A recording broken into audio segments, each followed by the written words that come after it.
నమస్తే. ఎక్కడికి వెళ్ళి వస్తున్నారు? శివాలయంకి వెళ్ళి. ఏంటమ్మా మరి ఈ ఎండకి మీరు వెళ్ళి వస్తున్నారు? పింఛన్ తెచ్చుకోవడానికి కూడా రేపటి నుంచి ఇలానే వెళ్ళాలి కదా, ఏంటి పరిస్థితి మరి?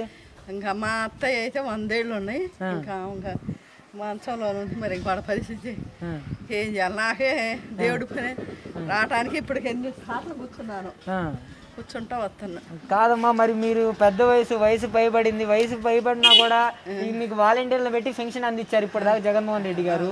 మరి ఇప్పుడు వాలంటీర్లను తొలగిస్తాం తీసేస్తాం అంటున్నారు కదా టీడీపీ వాళ్ళు. మరి మీకు ఉపయోగాలు ఏమైనా ఉన్నాయా వాలంటీర్ల వల్ల? అసలు ఒక్క కాగితం పని చేయాలన్నా కూడా మాకు ఇంటికి వచ్చి ఎన్ని చేసి మనకి తెలియపోయినా మాకు ఎన్ని చేశారు.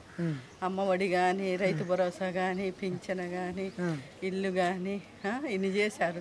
ఆ మహానుభావుడు రావాలనే కోరుకుంటున్నాం. కాదమ్మా, మరి వయసు పైబడిన వాళ్ళు అక్కడ దాకా వెళ్ళి పెన్షన్లు తెచ్చుకోలేదు, వాళ్ళ పరిస్థితి ఏంటంటారు ఇప్పుడు? మరి నాయకుల చేతుల్లో ఉందిగా, మనకి ఇంటికి వచ్చే తీసుకోవాలని అంటున్నాం. మరి వాళ్ళు ఆ పని చేస్తున్నారు. మరి చంద్రబాబు ఏమో వాలంటీర్లు తీసేయండి, అసలు వాలంటీర్లు ఎందుకు అంటున్నాడు కదా, వద్దని అంటున్నాడు.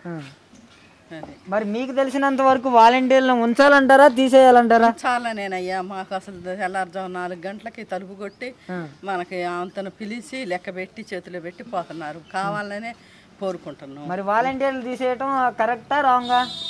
కరెక్టే, మనకి రాంగ్ కాదు. వాలంటీర్లు తీసేస్తామంటున్నారు కదా, తీసేయటం కరెక్టేనా మరి? కాదు కాదు, కావాలా వాలంటీర్లు ఉండాలంటారు కంపల్సరీ. ఎన్ని చేస్తున్నాడో మహానుభావుడు.